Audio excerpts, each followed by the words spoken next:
Eu queria pedir aos irmãos um pouquinho de paciência, se vocês virem alguma coisa fora do normal. Ali nós estamos fazendo uma obra no Ministério Infantil, as crianças tiveram que sair de lá e vir aqui para fora, por causa da poeira que tem lá. Estamos no meio da obra, tá?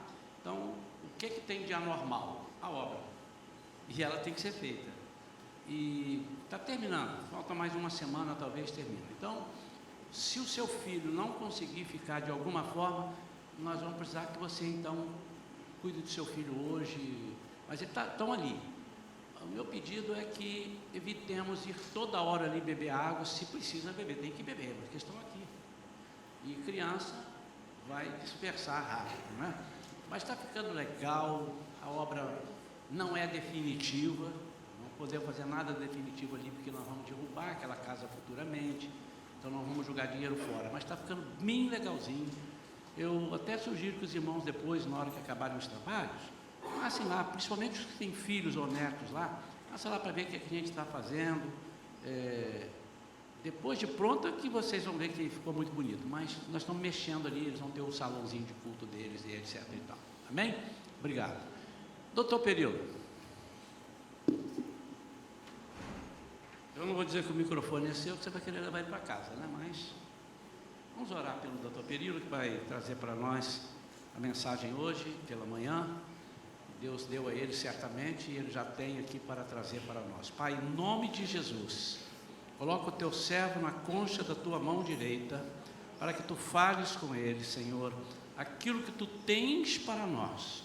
Use o teu servo como canal nesta manhã, que o nosso coração possa receber e possa se alegrar com esta palavra, em nome de Jesus. Amém. Graça e a paz do Senhor Jesus, amados irmãos. Deixa eu só. Muito feliz de estar aqui mais uma vez e saber que o Senhor conta conosco para fazer a tua obra, para prosperar o teu reino aqui, nesse mundo. E a palavra que nós vamos ter hoje, ela está bem direcionada, pastor. Uma confirmação de Deus, já que no próximo domingo a gente vai falar sobre o batismo das águas, né? Teremos o batismo das águas. E a palavra que Deus me deu tem tudo a ver. O título dessa mensagem é Preparando o Caminho. E quando a gente fala em preparar o caminho, a gente sabe da importância desse caminho. O caminho foi preparado pelo personagem que eu vou abordar aqui hoje, que foi João Batista. Mas existe ainda um outro caminho. A gente tem estudado esse caminho na fase progressiva da nossa vida cristã, no nosso esforço.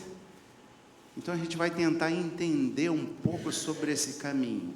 Um caminho que já foi preparado e foi consumado por João Batista, mas esse outro caminho, que cabe a nós a proceder à evolução desse outro caminho, seja na nossa vida espiritual e seja preparando novamente o caminho, porque a gente sabe que o nosso mestre vai voltar. Amém? Marcos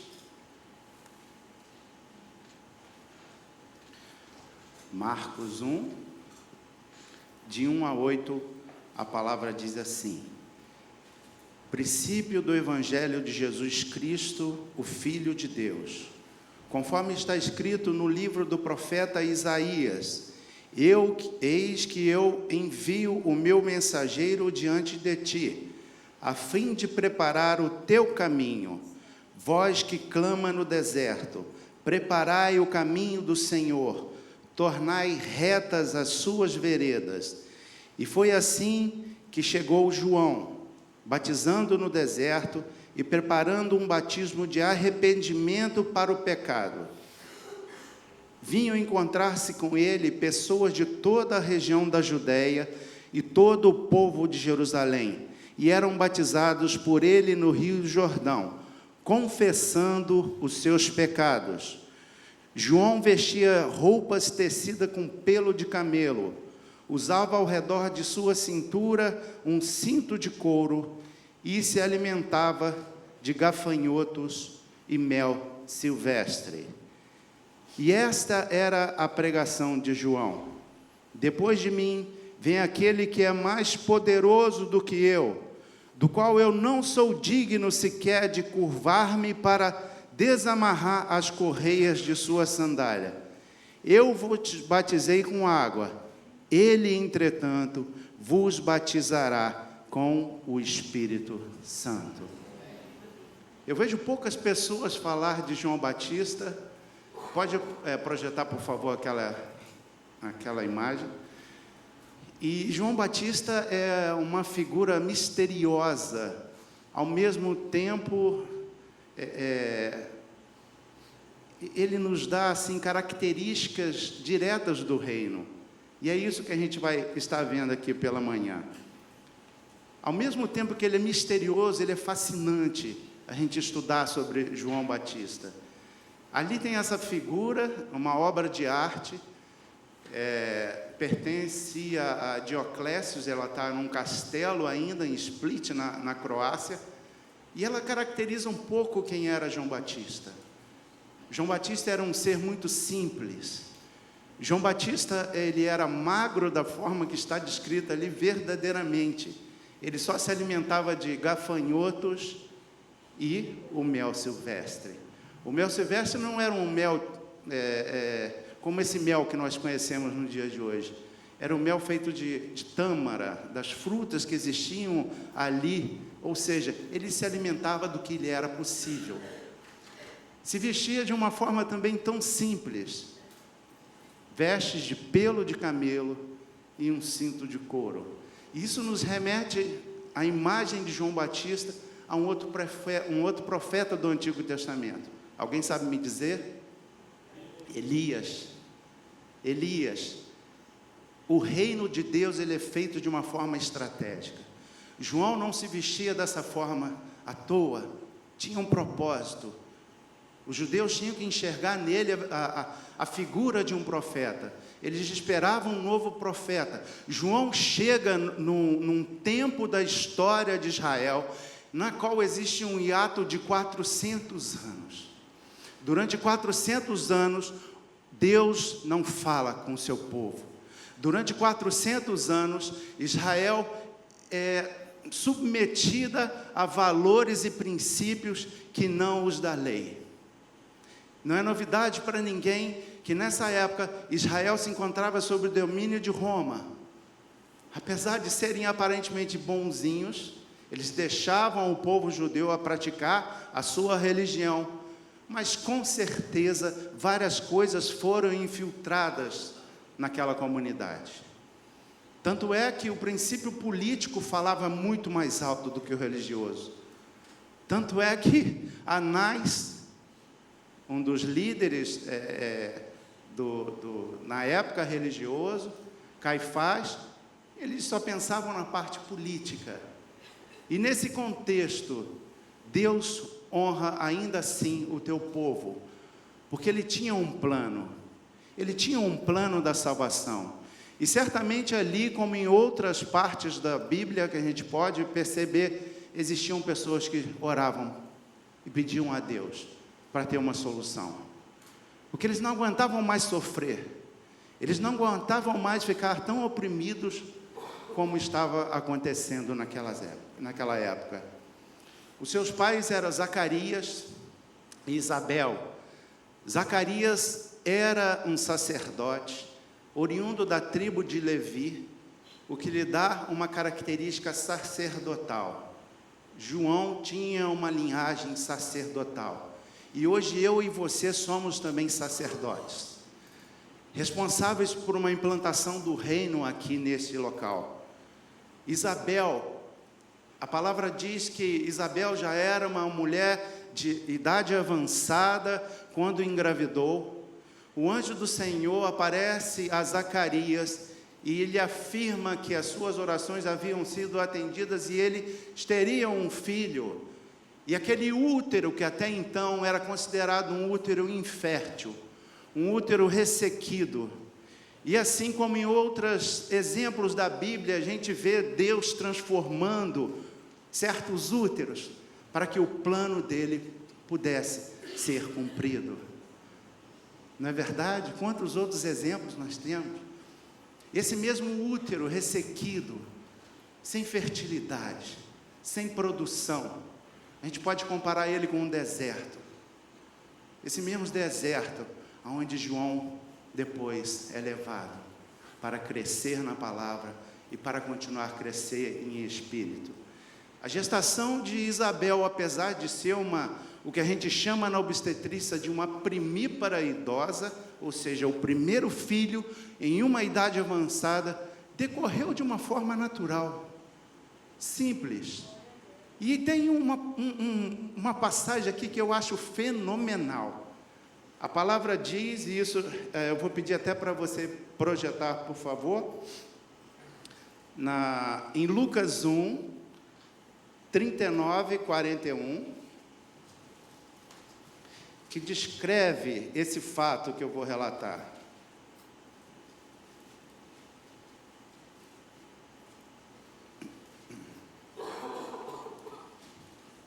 Amém?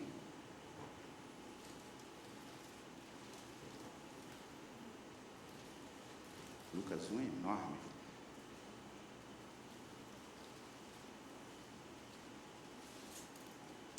Durante aqueles dias, Maria preparou-se e saiu rapidamente em viagem para uma cidade na região montanhosa da Judéia. Chegou à casa de Zacarias e foi saudar Isabel. Assim que Isabel ouviu a saudação de Maria, o bebê agitou-se em seu ventre e Isabel ficou plena do Espírito Santo. Esse aqui é o primeiro feto pentecostal da Bíblia. Eu chego a ficar com inveja dele. Olha que sensacional. A neurologia fetal explica que os fetos são passíveis de estímulos externos, principalmente a partir da 24ª semana da gestação, o 6º mês, mas é mais comum após a 30ª semana, quando ele já percebe os estímulos externos, ele tem capacidade de ouvir som. Então você, papai e mamãe, que está me ouvindo aí, já pode falar com teu filho no ventre, já pode proferir sobre ele palavras de sabedoria, para que um dia ele possa já identificar. E aí a palavra nos fala que ele se agita no ventre da sua mãe. E olha que interessante, não só João, mas Isabel também é cheia do Espírito Santo. Nasce João, nasce provavelmente de parto normal, e ele fica com seu pai, para vocês terem uma ideia, só até em torno de 8 a 10 anos de vida. A palavra que está em Lucas 1:80 fala a seguinte afirmação: e o menino crescia e se robustecia em espírito e viveu no deserto até o dia em que havia de revelar-se publicamente a Israel. Isabel, provavelmente já com uma idade avançada, recebe a orientação do Senhor que ele deveria ir para o deserto. O deserto, às vezes, na nossa vida, ele nos aproxima do Senhor. No deserto, a gente não está sujeito às influências desse mundo. Lá não tem nada. Lá você consegue se conectar de uma forma mais precisa, mais abundante ao nosso Deus. Não é à toa também que Jesus vai para o deserto, onde ele jejua por 40 dias e 40 noites. E Isabel, obedecendo a orientação do Senhor, leva ele ao deserto. E no deserto ele fica em torno de 20 anos, mais ou menos. Ele inicia o seu... era costume o ministério ser iniciado com 30 anos. Então calcula-se que ele ficou ali 20 e poucos anos no deserto. E aqui vem um ponto que é crucial. Eu falei no início que Israel encontrava-se num momento muito conturbado, principalmente no tocante ao ponto religioso. Surgiram várias frentes religiosas naquela época. Os fariseus, Os fariseus prestavam atenção mais nas coisas do mundo. Eles não passaram pelo deserto. Os saduceus, que eram os tradicionais sacerdotes, Anás e Caifás eram os líderes da época, mas que também não vinham seguindo as leis. Mas tinha um grupo ali que estava conectado com Deus. E esse grupo se levanta, se despede desses sacerdotes e vai para o deserto. Esses são os essênios. Os essênios vão para uma região da Judéia, mais especificamente hoje, onde é o platô de Qumran, e lá nesse local eles fundam uma comunidade. Dão continuidade ao estudo da palavra. Para vocês terem uma ideia, nesse platô de Qumran é onde foi encontrado os manuscritos do Mar Morto, escrito por eles. E João é levado até eles. E ali a palavra nos afirma que João crescia e se robustecia em espírito no deserto. João cresce ali nesse ambiente.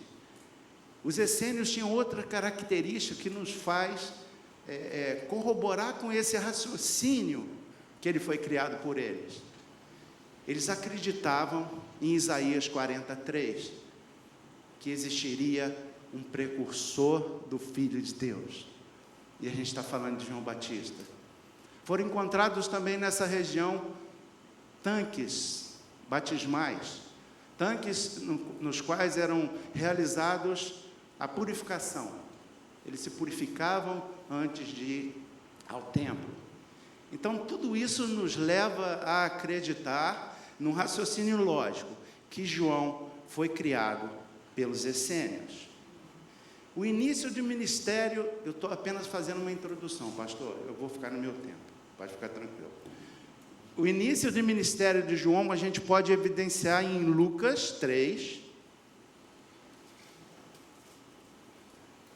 Lucas 3, de 1 a 6. E a palavra diz: no 15º ano do reinado de Tibério César, época em que Pôncio Pilatos foi governador da Judéia, Herodes, tetrarca da Galileia, seu irmão Filipe, tetrarca da Itureia e Tracônites, e Lisânias, tetrarca de Abilene, Anás e Caifás exerciam um ofício de sumos sacerdotes. Foi neste ano que o filho de Zacarias, que João, filho de Zacarias, recebeu uma palavra convocatória do Senhor, no deserto. E então ele percorreu toda a região próxima ao Jordão, proclamando um batismo de arrependimento para o perdão dos pecados. Assim como está escrito nas palavras do profeta Isaías: a voz que clama no deserto, preparai o caminho do Senhor, tornai retas as veredas, pois todo o vale será aterrado, e todas as montanhas e colinas niveladas, as estradas tortuosas se transformarão em retas, e os caminhos acidentados serão aplanados, e todos os seres viventes contemplarão a salvação que oferece o Senhor. Amém? Nesse contexto, a gente viu aqui no início, ele fala o nome de 5 políticos e só 2 sacerdotes. A política era soberana nessa época. Tibério César, Pôncio Pilatos, Herodes, Filipe, Lisânias, ou seja, a política influenciava muito mais do que o princípio religioso. Mas glória a Deus pela vida dos essênios. E João, de uma forma tão simples, inicia esse seu ministério. E se a gente pudesse reduzir a 2 frases que esse humilde homem falava para convencer a todos e levar ao arrependimento, são: arrependei-vos, porque é chegado o reino de Deus. Raça de víboras, quem vos ensinou a fugir da ira vindoura? vindoura, o caminho que ele estava preparando para a vida de Jesus, para a vinda de Jesus, e foi consumado isso, mas um caminho ainda tem que ser trilhado por mim, por você. Nós temos estudado aqui no Esforce o impacto da santidade do pastor Luciano Subirá, e aprendemos que nossa vida cristã, ela pode ser dividida em 3 partes. Uma fase inicial, na qual ele denominou como porta, que seria a fase em que nós temos o encontro com Jesus. Uma fase progressiva, que é o caminho. A Bíblia fala que aqueles que andavam com Cristo e depois continuaram a anunciar o Evangelho, eram conhecidos como aqueles do caminho. E nós estamos nesse caminho hoje, amém? Agora eu tenho uma notícia para você. Esse caminho ainda não está consumado. Depende de mim e de você direcionar o caminho. Esse caminho, ele tem que ser dado pelo homem interior, alma e espírito. Porque as circunstâncias que nos cercam, às vezes, podem nos fazer tropeçar e nos desviar do caminho. Então, me desculpe, uma vez salvo, sempre salvo, cai por terra, mediante esse raciocínio. O que me preocupa às vezes, e isso pode confrontar, e eu me senti confrontado quando eu li isso, que mesmo após eu aceitar Jesus na minha vida, eu posso cometer atos e atitudes que não me convêm, que quando olham para mim, não me veem como um servo de Deus. E o que eu posso fazer? A carne é fraca? A resposta é simples? Não.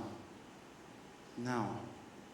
Então vamos aprender um pouquinho aqui com João, o que nós temos que fazer.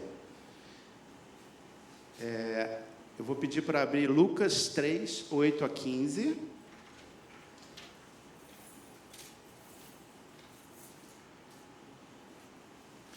A partir do momento que eu aceitei a Jesus na minha vida, eu tenho que produzir frutos diferenciados. Não tem como eu ser o mesmo. Não tem como. Eu tenho que transmitir aquilo. Às vezes não preciso nem falar, mas as pessoas vão ver em mim diferença. Essa é uma consequência natural. E João fala isso. Ele diz assim no versículo 8: produzi então frutos que demonstrem arrependimento, e não comeceis a cogitar em vossos corações: Abraão é nosso pai, pois eu vos asseguro que dessas pedras Deus pode fazer surgir filhos de Abraão. O machado já está posto à raiz, e a raiz das árvores, e toda árvore que não der bom fruto será cortada, jogada ao fogo. E as multidões lhe rogavam: o que nós devemos fazer, João? O que nós devemos fazer, igreja?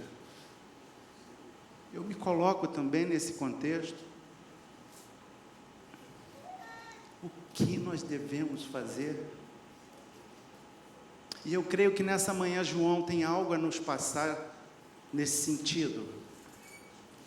Em todo momento do ministério de João Batista, você consegue enxergar, visualizar nele uma característica que foi fundamental a ele, que é a humildade.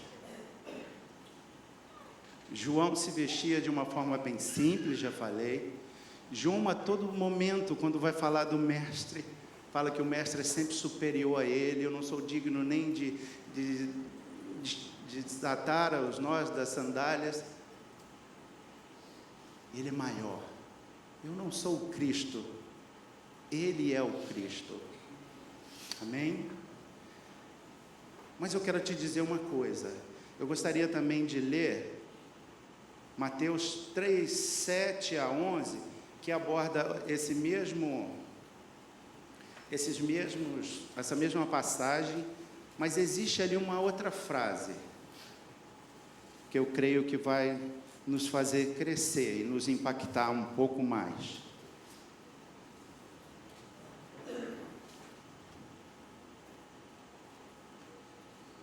Mateus.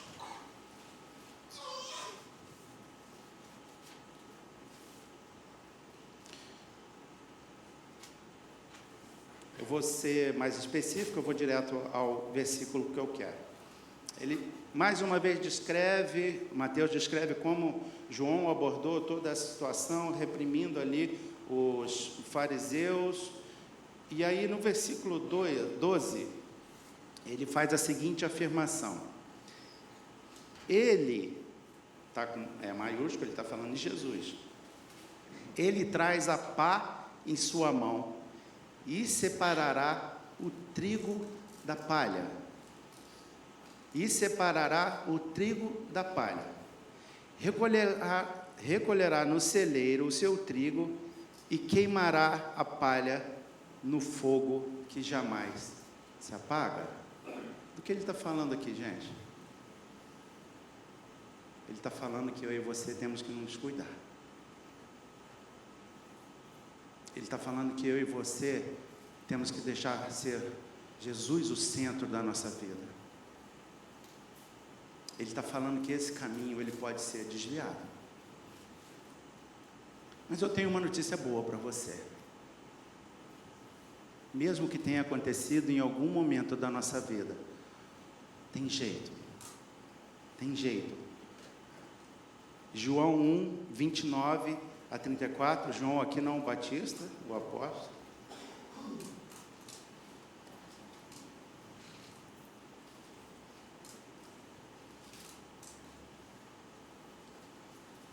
Na continuidade no ministério de João, a gente vai assistir um vídeo agora.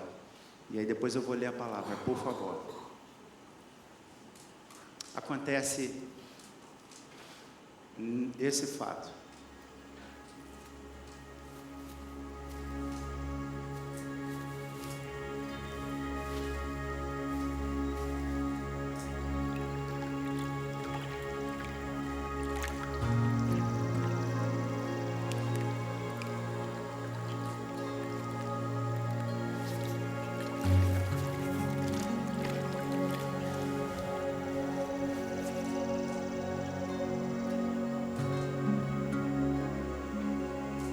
Tendo a autoridade do Deus Todo-Poderoso, eu te batizo, como testemunho de que fizeste convênio de servi-lo.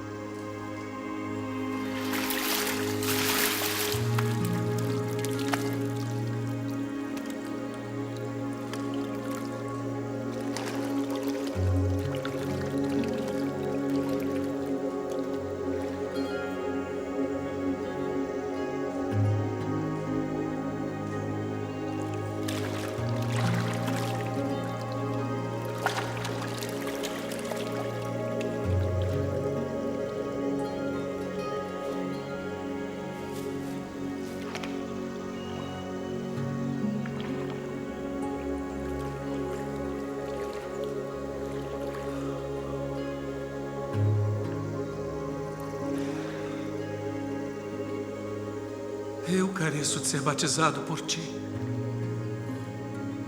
E vens tu a mim. Deixe por agora, porque assim nos convém cumprir toda a justiça.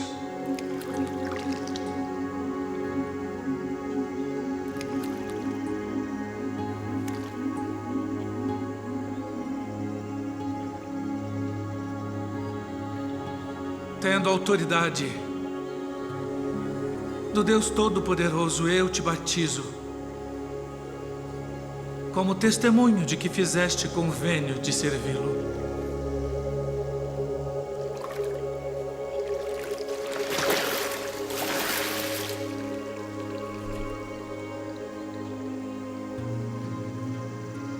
Este é o meu filho amado, em quem me comprazo.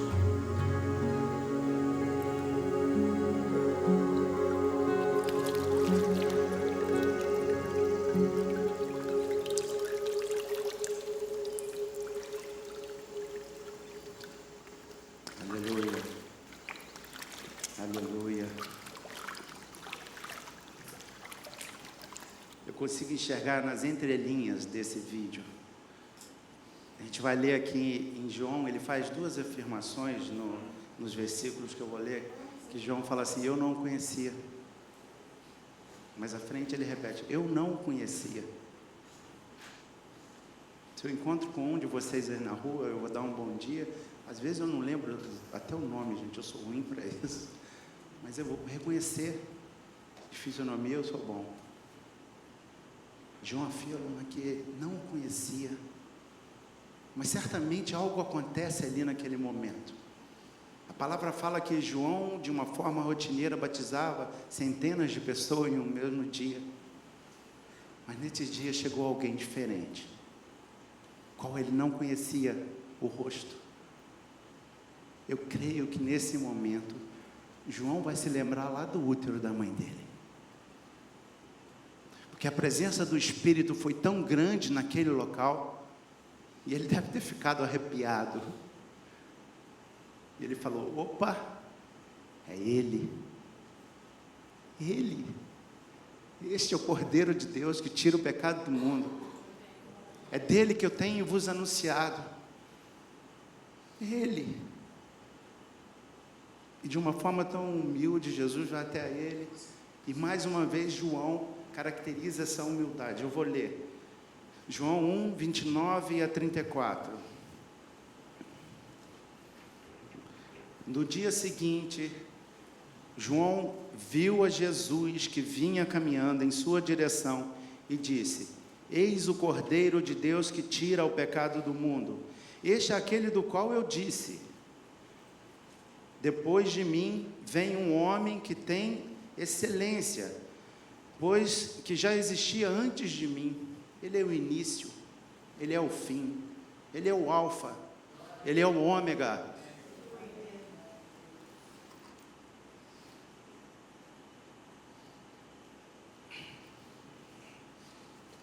E no 31 ele fala: eu não o conhecia,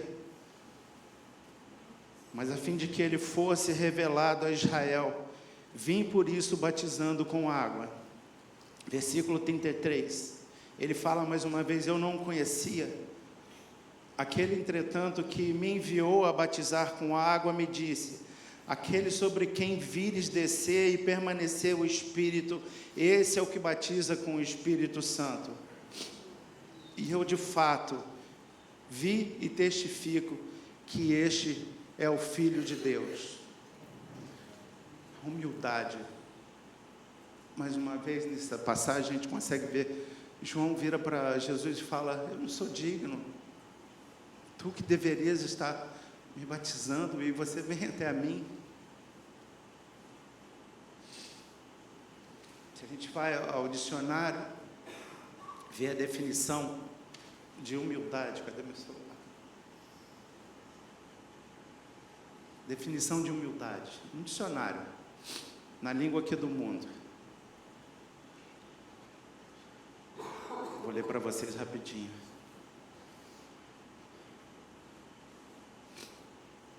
Humildade no dicionário fala: capacidade de reconhecer os próprios erros, defeitos e limitações. Isso é humildade. Também demonstração de respeito e submissão. Isso também é humildade. A palavra diz que aquele povo vira para João e fala: o que nós temos que fazer? O que nós temos que fazer para não sermos cortados às raízes, para não sermos lançados ao fogo? Humildade. Humildade. Sabe o que significa isso, meu irmão? Jesus sai dali, e todos sabem que Jesus vai ao deserto, inicia o seu ministério, tentado por 40 dias e 40 noites, vence Satanás através da palavra, sai do deserto e começa a recrutar os seus discípulos. Mas a passagem que se segue fala que ele vai a um monte, seguido por seus discípulos e algumas pessoas, e chegando lá naquele local, se assenta de uma forma tão simples também, provavelmente sobre uma pedra, E todos ao seu redor, Ele vai olhando nos olhos de cada um, assim como eu estou olhando para vocês. E começa a proferir palavras. Ali Ele começa a anunciar as bem-aventuranças. No Monte das Bem-aventuranças, Jesus começa a falar sobre esse reino. Jesus começa a descrever como seria esse reino, o qual Ele veio anunciar, o qual Ele veio trazer. E a primeira delas, a gente vai ver em Lucas 6:20. Lucas 6:20. Então, dirigindo o olhar para os seus discípulos, Jesus lhes declarou: bem-aventurados vós, os pobres, porquanto a vós pertence o reino de Deus. Esse pobre aqui não quer dizer destituído de valores, de bens. Esse pobre aqui, ele quer dizer humildade. Se você for humilde, você terá o reino de Deus. Significa que devemos pôr Jesus em primeiro lugar na nossa vida. Não tem outra forma. Não existe outro caminho. Ele é o caminho. Só através dele chegaremos ao Pai. Precisamos trazer Jesus de volta ao centro da nossa vida. Sabemos que lá no Éden isso foi perdido. Sabemos que quando nos encontramos com Jesus, a nossa natureza adâmica ficou para trás e a gente foi reinserido nesse propósito, mas às vezes tropeçamos. Que frutos nós temos produzido? E às vezes temos colocado só as bênçãos do Senhor como prioridade. Eu venho aqui aos cultos, mas eu busco um milagre, eu busco uma cura, eu busco às vezes até bens, mas isso não pode acontecer. Esse não pode ser o propósito de estarmos aqui nos reunindo a cada domingo, a cada quarta, a cada dia. Esse não pode ser o propósito da nossa vida. A gente tem que enxergar que o propósito é ter o Jesus no centro. Jesus tem que ser o nosso norte. E aí eu tenho uma coisa para você. Se você está com Ele no centro da tua vida, as demais coisas vos serão acrescentadas. Simples assim. Simples assim, porque é a promessa dele. O motivo de nos relacionarmos com Deus não pode ser as coisas do mundo. Não pode ser essa busca por prazeres, por coisas materiais, mas sim porque nós o amamos, nós o queremos, nós queremos ser íntimo dele. Amém? Sabe por quê? Porque dele, por ele e para ele são todas as coisas. Eu creio que nessa manhã de domingo, Deus separou um momento especial para cada um de nós. Eu queria chamar aqui o grupo de louvor.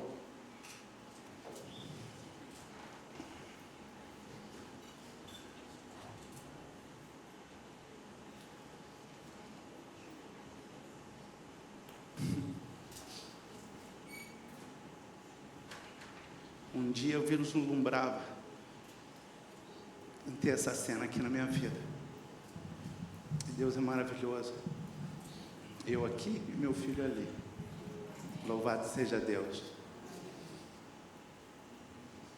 Eu vou pedir para eles tocarem esse louvor. E eu só vou falar se o Espírito mandar. Porque o próprio louvor que vai ser cantado, ele já fala muito.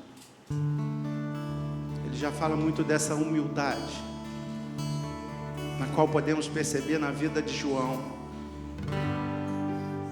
e a qual é essencial para a nossa continuidade na nossa caminhada cristã. Gente, não acabou ainda.